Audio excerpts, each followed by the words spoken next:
പുതിയൊരു വീഡിയോ എപ്പിസോഡിലേക്ക് എല്ലാ മാന്യ പ്രേക്ഷകർക്കും സ്വാഗതം. ഇനി ഞാൻ നിങ്ങളുമായി പങ്കുവെക്കുന്ന ഡെയിലി അപ്ഡേറ്റ്സിലെ ആദ്യത്തെ അപ്ഡേറ്റ് റേ ഫിനിക്സ് WWE ഉടനെ ഡെബ്യൂ ചെയ്യുമെന്നുള്ള ഒരു അപ്ഡേറ്റാണ് നമുക്ക് അറിയാൻ സാധിക്കുന്നത്.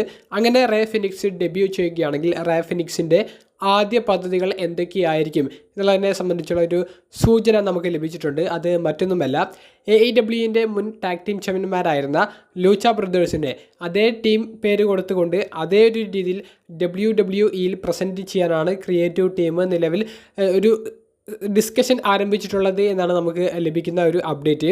റേ ഫിനിക്സും അദ്ദേഹത്തിൻ്റെ സഹോദരനായ റോയിലേക്ക് വന്ന പുതുമുഖ റെസ്ലറായ പെൻ്റെയും ചേർന്ന് ആ ടീം പിന്നെയും WWE രീതിയിലേക്ക് അവർ മാറ്റും. അങ്ങനെ ലൂച്ച ബ്രദേഴ്സിൻ്റെ ഒരു ടീമോട് കൂടിയിട്ട് അവർ റോ ബ്രാൻഡിൽ ആക്റ്റീവായിട്ടുണ്ടായിരിക്കും. ടാഗ് ടീം ഡിവിഷനിൽ അവരുടെ മത്സരങ്ങളിൽ കാണാൻ സാധിക്കുമെന്നുള്ളൊരു അപ്ഡേറ്റാണ് കേൾക്കാൻ സാധിക്കുന്നത്.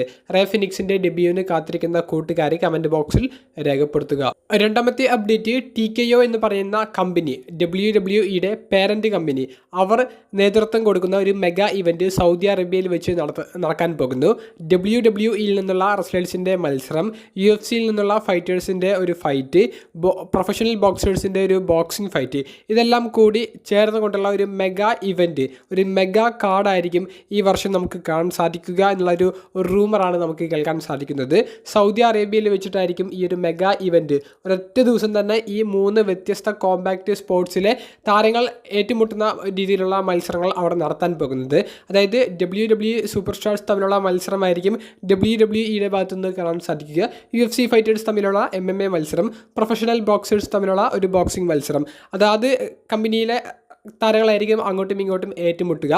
അപ്പോൾ അത്തരത്തിലുള്ള ഒരു മെഗാ ഇവൻറ്റ് ഒരൊറ്റ ദിവസം ഒരൊറ്റ രാത്രി നടത്തുക എന്ന് പറയുമ്പോൾ അത് ലോകം ശ്രദ്ധിക്കുന്ന ഒരു ഇവൻ്റ് ആയിരിക്കും. നിലവിൽ സൗദി അറേബ്യൻ ഗവൺമെൻറ്റുമായിട്ട് TKO ഒരു പുതിയ ഒരു കോൺട്രാക്റ്റ് സൈൻ ചെയ്തിട്ടുണ്ട്. അത് ഒരു പുതിയ ബോക്സിംഗ് പ്രൊമോഷൻ ആരംഭിക്കുന്നതിൻ്റെ ഭാഗമായിട്ടാണ്. അതിൽ UFCയുടെ പ്രസിഡൻ്റായ ഡാന വൈറ്റ്, WWE പ്രസിഡൻ്റായ നിക് ഗാനെ തുടങ്ങിയവരൊക്കെ ആ ഒരു അനൗൺസ്മെൻറ്റിൻ്റെ ഭാഗമായിട്ടുണ്ടായിരുന്നു. അപ്പോൾ TKO എന്ന് പറയുന്ന കമ്പനി കോമ്പാക്റ്റ് സ്പോർട്സിൽ വലിയ വിപ്ലവം സൃഷ്ടിക്കാൻ വേണ്ടി ഇറങ്ങി തിരിച്ചിരിക്കുകയാണ്. അതുകൊണ്ട് തന്നെ ഒരു മെഗാ ഇവൻറ്റ് സൗദി അറേബ്യയിൽ വെച്ച് WWEയും UFCയും ഒക്കെ ഭാഗമായി നമ്മൾ കണ്ടാൽ അത്ഭുതപ്പെടേണ്ടതില്ല. അണിയറയായി അത്തരത്തിലുള്ള പ്രവർത്തനങ്ങൾ ആരംഭിച്ചു കഴിഞ്ഞിട്ടുണ്ട്. അവസാനമായി പങ്കുവെക്കുന്നത് ദ റോക്ക്, ജോൺ സിന തുടങ്ങിയ സൂപ്പർ താരങ്ങളുടെ ടീമിനെ വിളിക്കാൻ സാധ്യതയുള്ള ഒരു പേര് റസൽ വേർഡ്സ് അവരുടെ ലേറ്റസ്റ്റ് പോഡ്കാസ്റ്റിൽ പങ്കുവെക്കുന്നുണ്ട്. ആ പേര് മറ്റൊന്നുമല്ല, the rock and soul connection എന്ന് പറഞ്ഞുകൊണ്ടുള്ള ഒരു പേരാണ് ഇപ്പോൾ അവർ പങ്കുവെക്കുന്നത്. ഈ ഒരു ടീം നെയിം ആയിരിക്കും റോക്കും ജോൺസിനെയും ഒരുമിച്ച് വരുന്ന സമയത്ത് അവർ യൂസ് ചെയ്യാൻ പോകുന്നത് എന്നാണ് അവർ റിപ്പോർട്ട് ചെയ്തിരിക്കുന്നത്.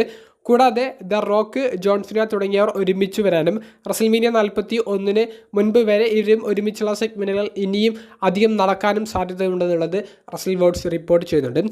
ജോൺസിനയുടെ തിരിച്ചുവരവ് അടുത്ത ആഴ്ചത്തെ റോ എപ്പിസോഡിലൂടെ നമുക്ക് കാണാൻ സാധിച്ചേക്കും. ഒരു റൂമർ നിലവിൽ നമുക്ക് ലഭിക്കുന്നത് ആർത്രൂത്തും ജോൺസിനെയും കൂടിയുള്ള ഒരു സെഗ്മെൻറ്റ് ഉണ്ടായിരിക്കും. അതിൽ ആർത്രൂത്തിനെ ജോൺസിനെ ബ്രൂട്ടലായി ആക്രമിച്ച് ജോൺസിനയുടെ വില്ലൻ കഥാപാത്രം എത്രത്തോളം ബ്രൂട്ടാലിറ്റിയിലേക്ക് പോകും എന്നുള്ളത് നമുക്ക് കാണിച്ചു തരുന്ന ഒരു സെഗ്മെന്റ് നടക്കാൻ സാധ്യത ഉണ്ടെന്നാണ്. കൺഫേം അല്ല, ഒരു റൂമർ മാത്രമാണ്. The rock and soul connection എന്ന് പറയുന്ന ആ ഒരു ടീം നെയിം കേട്ടതിന് ശേഷം നിങ്ങൾക്ക് എന്ത് തോന്നുന്നു? നിങ്ങളുടെ അഭിപ്രായം കമൻറ്റ് ബോക്സിൽ രേഖപ്പെടുത്തുക. അപ്പോൾ അടുത്തൊരു വീഡിയോയുമായി കാണുന്നത് വരെ ബൈ.